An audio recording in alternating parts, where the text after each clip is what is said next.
그것도 괜찮겠지? 얘들아 쌤 나왔어. 이상입니다. 네. 너무 마지막에. 요즘에 코로나 때문에 학부모님들이 정말 고민이 많으시다고 들었어요. 네.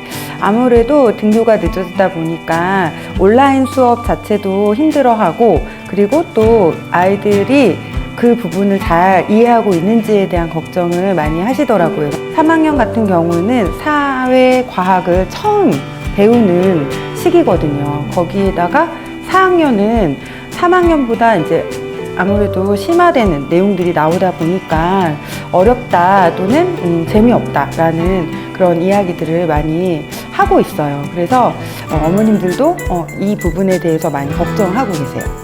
근데 선생님, 사회과학은 너무 외울 게 많아서 재미가 없지 않아요? 학생들이 제일 많이 하는 질문이기도 해요. 근데 일반적으로 사회과학을 외우는 과목이라고 생각하는 걸 제가 가장 부정하고 시작을 하거든요.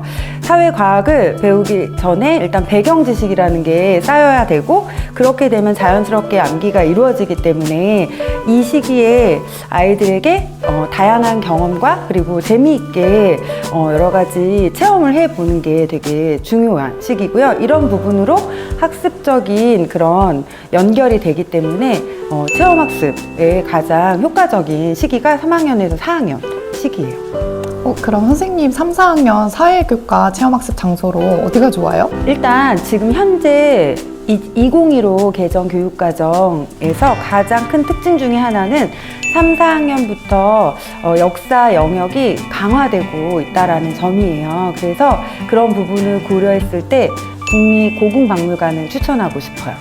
일단 3학년 같은 경우는 1학기에 2단원에 우리가 알아보는 고장 이야기라는 단원이 있고요. 또 4학년 같은 경우는 1학기 2단원에 우리가 알아보는 지역의 역사라는 단원이 있어요. 이 두 부분이 이제 고궁박물관에서 직접 학습하기에 굉장히 좋은 또 그런 내용이기도 하고, 두 학년에서 학습 연계가 되는 그런 단원이거든요. 그럼 고궁박물관에서 꼭 봐야 할 유물이 있을까요? 네. 고궁박물관은 조선 왕실의 문화유산을 전시하고 있는 곳이에요. 근데 그 중에서도 조선의 대표적인 과학 문화유산을 볼 수 있거든요.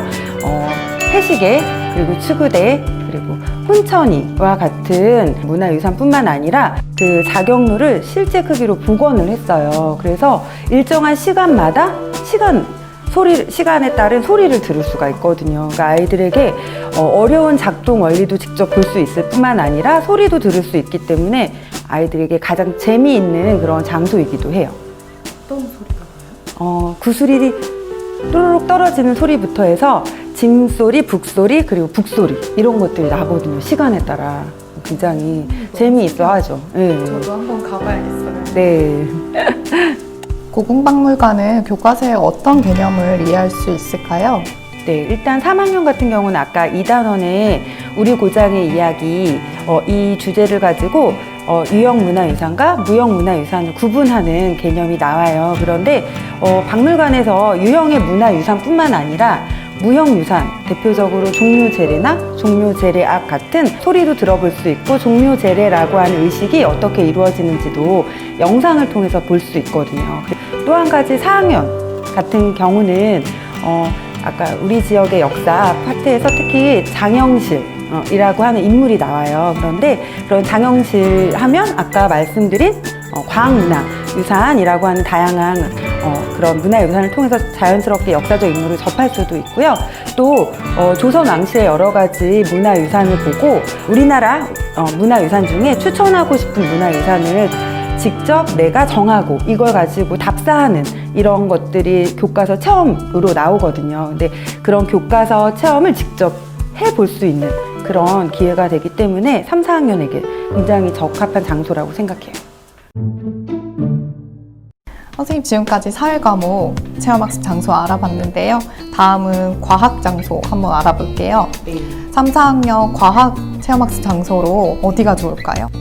네, 과학은 일단 교과 특성상 현장학습이라고 하는 강점과 그리고 각 단원마다 여러 주제를 다루고 있었는데 그 부분을 가장 많이 포함할 수 있는 장소를 생각해 봤는데 서대문 자연사 박물관이 좋을 것 같아요. 서대문 자연사 박물관에서는 어떤 내용을 배울 수 있을까요? 3학년 1학기 주요 내용이 동물의 한사리 부분과 그리고 지구의 모습이거든요. 또 4학년에는 지층과 화석 그리고 식물의 한사리 단원을 이곳에서 학습하기 좋을 것 같아요. 근데 이 서대문 자연사박물관을 관람할 때 제가 한 가지 꼭 팁을 드리고 싶은데요.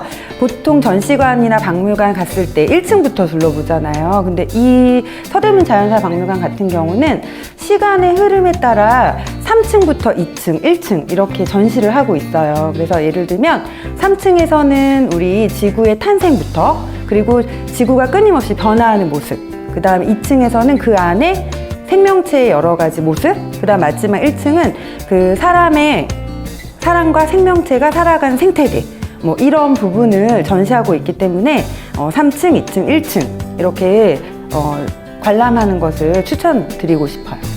서대문 자연사 박물관에서는 꼭 봐야 할 게 있을까요? 서대문 자연사 박물관에 갔을 때 1층에 전시된 유물이 가장 유명해요. 이건 교과서에 나오기도 하거든요. 바로 공룡 화석인데요. 공룡뿐만 아니라 다양한 생명체 화석을 직접 볼 수 있고 그래서 아이들의 눈길을 끄는 곳이거든요. 네, 그리고 발굴 과정이라던가 그리고 화석의 다양한 유형들을 확인해 보면 좋을 것 같아요. 그럼 여기에서는 과학교과의 어떤 개념을 배울 수 있어요? 이 부분에서는 지구와 달을 비교하고 공통점과 차이점을 비교하는 내용이 핵심 개념이에요. 이러한 것들을 과학관의 3D 입체 영화를 통해서도 볼 수 있고 입체적인 디오라마를 통해서 확인하면 좋을 것 같아요. 또 4학년 같은 경우는 이곳에서 직접 지층이 움직이는 것들도 확인할 수 있고 만들어지는 과정 그리고 암석 이런 것들을 확인하면 좋을 것 같아요. 제가 또 다른 좋은 장소가 뭐가 있을까 지금 현재 가능한 장소로 생각해 봤는데요. 바로 서울숲이에요. 서울숲 저희 스쿨기명사 TV에서도 서울숲에 다녀왔었거든요. 보셨나요? 그럼요. 당연히 봤죠. 상자샘과 토깽이샘이 식물을 주제로 재미있게 수업해 주셨잖아요. 그런데 식물의 생활뿐만 아니라 또 2학기 단원과 관련해서 지표의 변화라던가 운동장 흙, 화단의 흙 이런 것들을 관찰하고 흙의 특징을 살펴보는 개념들이 나와요. 이런 부분을 학습하기 굉장히 좋은데요. 또 하나 정말 제가 이거는 잘 말씀드리지 않는 추천 팁이 있어요. 비가 왔을 때 서울숲을 가보면 지금 말씀드린 흙의 어떤 향, 냄새 이런 것도 맡아볼 수 있을 뿐만 아니라 지표의 변화라고 하는 부분이 이렇게 그대로 눈으로 확인이 될 수 있어요. 그래서 또 그뿐만 아니라 숲에서 나는 그런 향 이런 것들을 맡아볼 수 있어서 비가 오는 날 서울숲을 정말 추천드리고 싶습니다. 선생님 오늘 인터뷰 너무 즐거웠고요. 좋은 말씀 해주셔서 정말 감사드립니다. 인터뷰는 이걸로 마무리를 해야 될 것 같은데 선생님께서 마무리를 좀 해주시겠어요? 네. 지금 일단 여름방학은 대부분 덥고 힘들다라고 해서 시원한 실내나 에어컨 이런 데 있는 곳으로 가게 되잖아요. 그런데 이런 시기에 1학기를 정리하고 또 2학기를 준비할 수 있는 그런 체험학습 장소를 찾아보는 걸 제가 추천드리고 싶습니다. 네, 오늘 제가 말씀드린 이 부분에 가서 꼭 재미있는 체험학습 하셨으면 좋겠습니다. 이상입니다. 네. 너무 마지막이 그럴까? 우리 학부모님들, 우리 엄마들, 나 인사하려고 그랬어, 우리 엄마들한테. 한 말씀 해주세요 그럼요. 영상 편지 한번 찍으실래요? 피드. 아이들,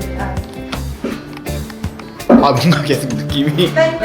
아들아, 나 테레비 나왔어. 왠지 그런 느낌이 계속. 얘들아, 그것도 괜찮아. 얘들아, 얘들아, 쌤 나왔어. 얘들아, 선생님 봤니? 코로나로 선생님 못 봤잖아. 근데 이렇게라도 선생님을 보니까 좋지 않았어? 선생님은 진짜 너희들만 기다리고 있어. 그러니까 이걸로 선생님 보는 거 위안을 갖길 바래. 어머님들도 저 이렇게 보니까 어때요? 카메라에 예쁘게 나와요? 아니에요? 네, 일단 여기까지 할게요.